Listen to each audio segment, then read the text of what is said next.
Hello friends, welcome back to my channel চেখে দেখো। আশা করি তোমরা সবাই ভগবানের আশীর্বাদে ভীষণ ভীষণ ভালো আছো। আমিও কিন্তু খুব খুব ভালো আছি। আমি শতাব্দী চলে এসেছি আজকের আবারও পুঁই শাকের একটা একেবারে নতুন স্বাদের নতুন রেসিপি তোমাদের সঙ্গে শেয়ার করার জন্য। আর আজকের অবশ্যই আবারও ভিলেজ স্টাইল একটা রেসিপি তোমাদের সঙ্গে শেয়ার করতে চলেছি। টাইটেল আর থাম্বনেল দেখে তো বুঝেই গেছো আজকের কি বানাবো।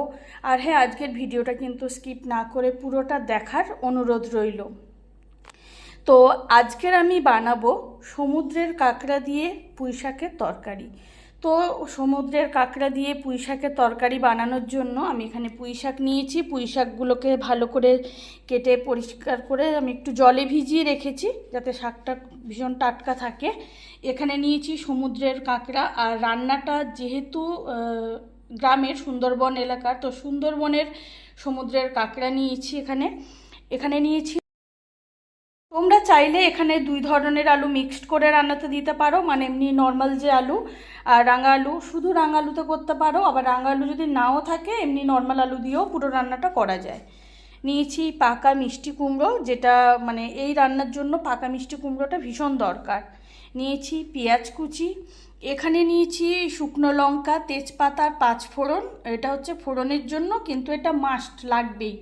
এটা হচ্ছে মানে বলা যায় এই ফোড়নটা হচ্ছে এই তরকারির একটা মানে মেন ইনগ্রিডিয়েন্ট বলা যায়। লাগছে লবণ আর লাগছে হলুদের গুঁড়ো। খুবই সিম্পল একটা রেসিপি, অথচ ভীষণই টেস্টি।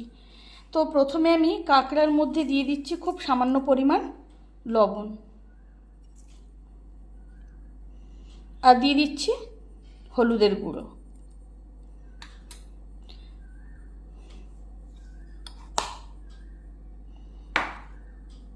আর দিয়ে দেবো খুব সামান্য পরিমাণ কাঁচা সর্ষের তেল। এখন কাঁকড়াগুলোকে খুব ভালো করে লবণ, হলুদ আর সর্ষের তেল দিয়ে মাখিয়ে নেব। আর সাধারণত বন্ধুরা এমনি কাঁকড়া ঝাল বানালে বা অন্য কিছু বানালে কাঁকড়ার একটা আস্তা গন্ধ থাকে, যে কারণে কিন্তু খুব স্পাইসি করে বানাতে হয়। তো এই রান্নাটাতে কিন্তু এই কটা মশলাই লাগবে। এবার আর একটা কথা বলে দিচ্ছি, পেঁয়াজটা তোমরা দিও, কারণ পেঁয়াজটার জন্য একটা আলাদা টেস্ট আসবে, যেটা দরকার ভীষণ। তো সরষের তেলটা কিন্তু ভালো মতো গরম হয়ে গেছে। তো প্রথমে দিয়ে দেবো শুকনো লঙ্কা।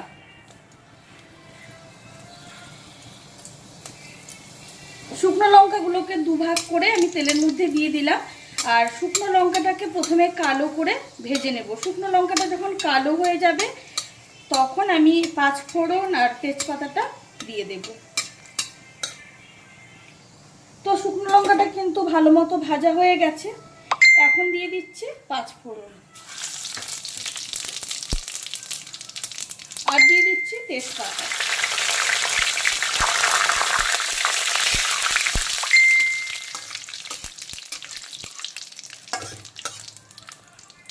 এখন পাঁচফোড়নটা হালকা ভাজা হয়ে গেলে দিয়ে দেব পেঁয়াজ কুচি। পাঁচফোড়নটা কিন্তু হালকা ভাজা হয়ে গেছে, দিয়ে দিচ্ছি পেঁয়াজ কুচি।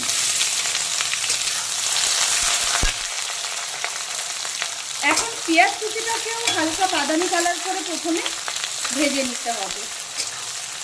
তো পেঁয়াজ কুচিটা কিন্তু হালকা বাদামি কালার করে ভেজে নিচ্ছি। এর থেকে কড়া করে ভাজবো না, যেহেতু পুঁই শাক বানাচ্ছি, সবজি বানাচ্ছি, সে কারণে পেঁয়াজটাকে কিন্তু আর বেশি ভাজবো না। এখন দিয়ে দেব লবণ, হলুদ আর সামান্য সর্ষের তেল মাখানো কাঁকড়াগুলোকে পেঁয়াজের সঙ্গে একটু হালকা করে ভেজে নেব।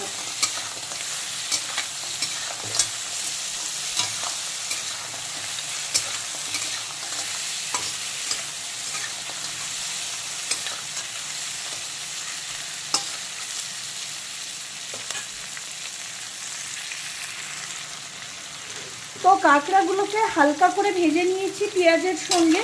এখন একে একে সবজিগুলোকে আমি কড়াইতে দিয়ে দেব। প্রথমে দিয়ে দিচ্ছি রাঙা আলু।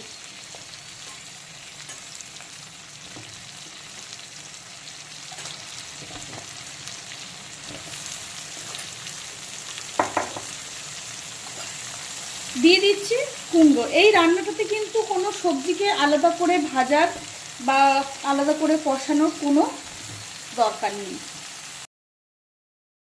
দিয়ে দিচ্ছি পুঁই শাক।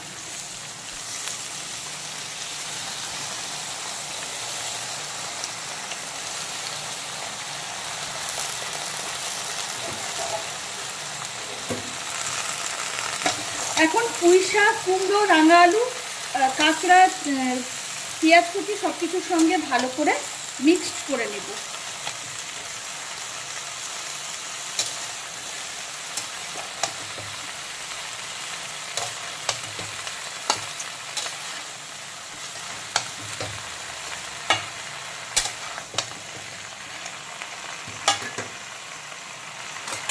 তো এখন পুঁই শাক, রাঙা আলু আর কুমড়োটা ভালো করে মিক্সড করে নিয়েছি।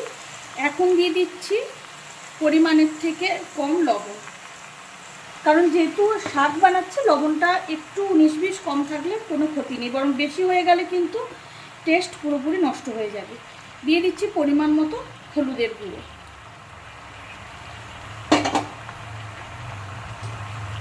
আর যেহেতু পুঁই শাক বানাচ্ছি সে কারণে টেস্টের জন্য দিয়ে দিচ্ছি 1 টেবিল চামচ পরিমাণ চিনি। এখন আবারও সমস্ত কিছু খুব ভালো করে মিক্সড করে নেব।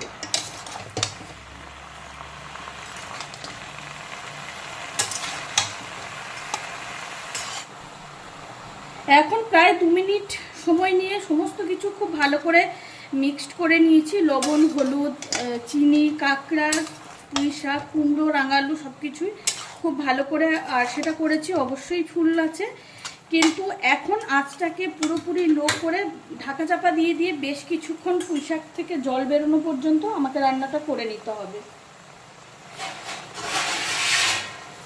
কারণ রান্নাটাতে যেহেতু জল দেওয়ার কোনো প্রশ্নই ওঠে না, তো সেক্ষেত্রে প্রথমে একদম 7-8 মিনিট সময় নিয়ে ঢাকা চাপা দিয়ে লো আছে যাতে পুঁই শাক থেকে প্রচুর পরিমাণে জল বেরোয় সেটা খেয়াল করতে হবে। তো এখন কিন্তু প্রায় 7-8 মিনিট সময় নিয়ে আমি একেবারে লো আঁচ করে ঢাকা চাপা দিয়ে রেখেছিলাম যাতে পুঁই শাক থেকে অনেকটা পরিমাণ জল বেরোয়। আর সেটা তোমরা দেখেও বুঝতে পারছো বন্ধুরা, বেশ অনেকটা পরিমাণ জল কিন্তু বেরিয়ে গেছে। আঁচটা আমি এখন ফুল ফ্লেমে করে দিলাম। এখন দেখে নেব রাঙা আলু, পুঁই শাক আর কুমড়োটা ভালো মতো সেদ্ধ হয়েছে কিনা। হ্যাঁ, সব কিছুই কিন্তু ভালো মতো সেদ্ধ হয়ে গেছে। এখন আর ঢাকা চাপা না দিয়ে মিডিয়াম টু হাই ফ্লেমে অল্টারনেট করে করে বাকি রান্নাটা আমি করে নেব, যাতে পুঁই ডাঁটা, শাক, কুমড়ো, রাঙালু এগুলো যাতে আরেকটু ভালো মতো সেদ্ধ হয়ে যায়, আর যে জলটা বেরিয়েছে সেটাও যাতে শুকিয়ে একদম সবজিটা যাতে একেবারে গামাখা হয়ে যায়।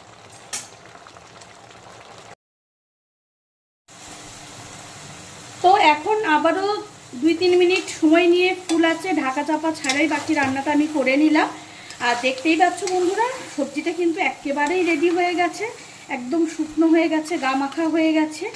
আর একটা কথা তোমাদেরকে দিতে পারি বন্ধুরা, যারা পুঁই শাক ভালোবাসে তারা তো বটেই, আর যারা পুঁই শাক একেবারেই পছন্দ করে না, মানে বলা ভালো দু চোখে দেখতে পারে না, তারাও এইভাবে পুঁই শাক বানালে আঙুল চেটে চেটে খাবে। তো যাই হোক, সমুদ্রের কাঁকড়া দিয়ে পুঁই শাকের তরকারি একেবারে রেডি। আঁচটা আমি এখন বন্ধ করে দিলাম। এখন একটা সার্ভিং বলে ঢেলে ভাতের সঙ্গে সার্ভ করে দেব। তাহলে বন্ধুরা, তোমাদের সঙ্গে পুঁই শাকের আজকের আবারও একটা নতুন স্বাদের নতুন রেসিপি, অবশ্যই এটা ভিলেজ স্টাইল রেসিপি, আমার মায়ের থেকে শেখা, সেই রেসিপিটাই তোমাদের সঙ্গে শেয়ার করে নিলাম। খেতে জাস্ট অনবদ্য হয়। আর তোমরাও এইভাবে পুঁই শাক কাঁকড়া দিয়ে অবশ্যই বাড়িতে ট্রাই করো। আমার আজকের রেসিপি তোমাদের কেমন লাগলো সেটা কিন্তু কমেন্ট করে জানাতে একেবারেই ভুলো না। আর আমার আজকের রেসিপি যদি তোমাদের ভালো লেগে থাকে তাহলে অবশ্যই অবশ্যই লাইক, কমেন্ট, শেয়ার করো। চ্যানেলটিকে সাবস্ক্রাইব করে দিও আরও ভালো ভালো অনেক অনেক নতুন নতুন রেসিপি পেতে। আমার চ্যানেলের সমস্ত ভিডিও সবার আগে পেতে আমার চ্যানেলটিকে সাবস্ক্রাইব করে দিও। পাশে থাকা বেল আইকনটি অবশ্যই প্রেস করে দেবে, তাতে করে আমি যখনই কোনো নতুন রান্নার ভিডিও আপলোড করব সবার প্রথম তোমরা নোটিফিকেশান পাও। পুঁইশাকের আবারও কোনো নতুন স্বাদের নতুন রেসিপি নিশ্চয়ই খুব তাড়াতাড়ি শেয়ার করে নেব। ভালো থেকো, সুস্থ থেকো, আজকের মতো বিদায়।